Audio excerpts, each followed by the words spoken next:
দেখুন এখানে ক্যাপকাটে আমি আমার ভিডিওর ভিতর বাংলা লিখতেছি, একদম সঠিকভাবে বাংলা অক্ষরগুলো উঠতেছে, কোনো অক্ষর ভেঙে যাচ্ছে ছাড়াও এই অক্ষরগুলো আমি কিন্তু বিভিন্ন ফন্ট ব্যবহার করতে পারছি। এবং পাশে দেখুন স্টাইল আছে, এখানে ক্লিক দিয়ে আমি এই ফন্টে বিভিন্ন স্টাইলও ব্যবহার করতে পারতেছি। এখানে যে অ্যানিমেশন আছে এটার উপরে ক্লিক দিয়ে এই ফন্টের ভিতর চাইলে কিন্তু অ্যানিমেশনও ব্যবহার করা যাচ্ছে। আজকের এই 5 মিনিট ভিডিওর ভিতর আমি এমন একটা সিস্টেম দেখিয়ে দেবো, আপনারা চাইলে ক্যাপকাট অথবা কাইনমাস্টারে যে কোনো বাংলা ফন্টে লিখতে পারবেন। যেহেতু আমরা এখানে যে কোনো স্টাইলের বাংলা ফন্ট ব্যবহার করতে পারবো, সেক্ষেত্রে আমাদের স্টাইল অনুযায়ী আগে ফন্ট নামিয়ে নিতে হবে। সেক্ষেত্রে সরাসরি চলে যাবেন ক্রোম ব্রাউজারে। ক্রোম ব্রাউজারে গিয়ে এখানে সার্চ অপশনে লিখবেন লিপি ঘর। বানানটা একটু ভালোভাবে দেখে নিন। সার্চ দেওয়ার পরে এখানে যে প্রথমে যে লিঙ্কটা আসবে সেই লিঙ্কটার উপরে ক্লিক দিতে হবে। তো এখান থেকে একদম নিচে চলে যাবেন, দেখুন লেখা আছে ফ্রি ফন্ট। তো এটার উপরে ক্লিক দেবো, এখানে একটা বিজ্ঞাপন চলে আসবে। উপরে যে ক্রস বাটনটি আছে এটার উপরে ক্লিক দেবেন, বিজ্ঞাপনটি চলে যাবে। এখানে হাজারো ফন্ট আছে, তো এখান থেকে পছন্দ অনুযায়ী যে কোনো একটা ফন্ট আমাদের সংগ্রহ করতে হবে। ধরুন আমার এই ফন্টটা পছন্দ হয়েছে, তো এখানে ডাউনলোড উপরে ক্লিক দেবো, পরবর্তী পেজে নিয়ে আসবে। তারপর এখান থেকে একদম পুনরায় নিচে চলে যাব, আবার পুনরায় ডাউনলোডের উপরে ক্লিক দেবো। এখানে তাদের সতর্ককরণীয় কিছু নিয়ম আছে, সেই নিয়মগুলো মানতে হবে। তারপর যে নিচে টিকমার্কটি আছে সেটার উপরে ক্লিক দিয়ে নিচে ডাউনলোড উপরে ক্লিক দেবো। সাথে সাথে এই যে ফন্টটা, এই ফন্টটা আমাদের গ্যালারিতে নেমে যাবে। সরাসরি আমি আমার ফাইল ম্যানেজারে চলে যাব। তারপর এখান থেকে নিচে যে ডাউনলোড ফাইলটি আছে এটার উপরে ক্লিক দেবো, একদম নিচে চলে যাব এবং খুঁজে বের করতে হবে কোথায় এই ফন্ট ডাউনলোডটি হয়েছে। তো দেখুন এই যে এই ফন্টটি আমার নেমে গেছে। তো এই ফন্টটি কিন্তু জিপ ফাইলে রয়েছে, সেক্ষেত্রে এই ফন্টের উপরে ক্লিক দেবো। তারপর এই টিকমার্কটির উপরে ক্লিক দেবো। সাথে সাথে একটু লোড নেবেন, লোড নিয়ে একদম উপরে চলে যাব। দেখুন একটা ফোল্ডার আকারে তৈরি হয়ে গেছে, মানে জিপ ফাইলটা আমরা ভেঙে ফেলছি। তো এখন এখানে আমাদের কাজ শেষ, আমরা চলে যাব সরাসরি ক্যাপকাটে। যদি আপনাদের ক্যাপকাট অ্যাপ্লিকেশনটি না থাকে তাহলে ইনস্টল করে নেবেন প্লে স্টোর থেকে। তো আমি সরাসরি ক্যাপকাটটি ওপেন করে নেব এবং নিউ প্রজেক্ট নিব এবং আমার কাঙ্ক্ষিত একটি ভিডিও আমি নিয়ে নিব আপনাদের দেখানোর স্বার্থে। তো ভিডিওর উপর টিকমার্ক দিয়ে অ্যাড করে নিব। তারপর নিচে দেখুন আছে টেক্সট, তো এটার উপরে ক্লিক দেবো, এখানে দেবো অ্যাড টেক্সটের উপর ক্লিক। এখানে কিন্তু আমার কিবোর্ডটি এসে গেছে, এখানে আমরা চাইলে যে কোনো কিছু লিখতে পারি। এবং নিচে দেখা যায় হাজারো ইংলিশ ফন্ট আছে, কিন্তু দুর্ভাগ্য বাংলা ফন্ট নাই। তো এখন আমরা এখানে বাংলা ফন্ট অ্যাড করব।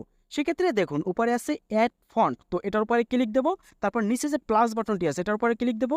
এখানে দেখুন আছে আপলোড ফাইল, তো এটার উপরে ক্লিক দেওয়ার সাথে সাথে আমাদের গ্যালারিতে নিয়ে যাবে। এখানে থ্রি ডটের উপরে ক্লিক দেবো, তারপর এখানে ডাউনলোড ফাইলে আমরা ক্লিক দেবো।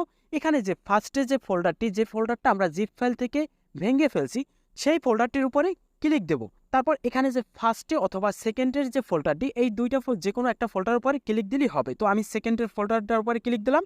তারপর এখান থেকে এই ফন্টের উপরে ক্লিক দেবো। ক্লিক দেওয়ার সাথে সাথে এই ফন্টটি কিন্তু নিচে অ্যাড হয়ে গেছে, দেখুন এখানে বাংলা ফন্ট চলে আসছে। এখন যদি আমি এখানে বাংলা অক্ষর লিখি, যেমন লিখবো আমার সোনার বাংলা, তো দেখুন এখানে কিন্তু আমার ফন্টটি ভেঙে গেছে, শয়ের ওকারটা পাশে চলে গেছে। তো এই ঝামেলাটাই বেশি হয় বিশেষ করে। তো এটার সমাধান খুব সিম্পলভাবে আপনারা করতে পারবেন। সেক্ষেত্রে এখানে যে লেখাটি আমরা লিখছি এই লেখাটি আমরা কপি করে নিব। তো আমি অলরেডি এখানে কাট করে নিব।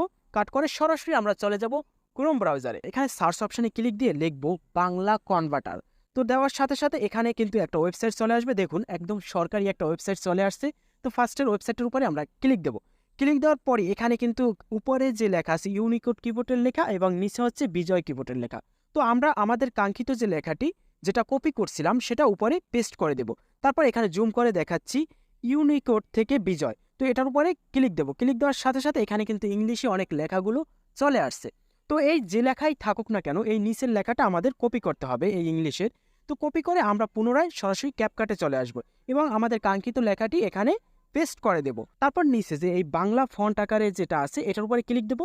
সাথে সাথে কিন্তু স্টাইল নিয়ে কিন্তু একদম ফন্টটা চলে আসছে, দেখুন কতটা সুন্দর বাংলা লেখাটা চলে আসছে, একদম শয় ওকারটাও কিন্তু পারফেক্ট ভাবে চলে আসছে। এখন কিন্তু এই লেখাটায় ক্যাপকাটের যে কোনো স্টাইল অথবা ইফেক্ট ব্যবহার করা যাবে। দেখুন আমি যদি এখানে ক্লিক দেই, ক্লিক দেওয়ার পর চলে আসছে স্টাইল। এই স্টাইলগুলো আমরা চাইলে এই ফন্টে ব্যবহার করতে পারবো। তারপর আছে এই ইফেক্ট, এখানে কিন্তু আমরা যে কোনো ইফেক্ট ব্যবহার করতে পারবো। দেখুন আমার কিন্তু একটা ইফেক্ট নিয়ে গেছে, আমি অন্য ইফেক্টের উপরে ক্লিক দিই, দেখুন যে কোনো ইফেক্ট ব্যবহার করতে পারতেছি। এবং পাশে আছে অ্যানিমেশন, দেখুন এখানে কিন্তু ক্যাপকাটের যে কোনো অ্যানিমেশন আমি চাইলেই কিন্তু ব্যবহার করতে পারতেছি। এখন যদি আপনাদের ওই ফন্টটা পছন্দ না হয়, আরও যদি ফন্ট দরকার হয়, ওখানে অসংখ্য ফন্ট আছে, আপনারা এভাবে নামিয়ে জিপ ফাইলটাকে ভেঙে তারপর পুনরায় এখানে অ্যাড করে নেবেন ফন্টগুলো আপনাদের পছন্দ মতো।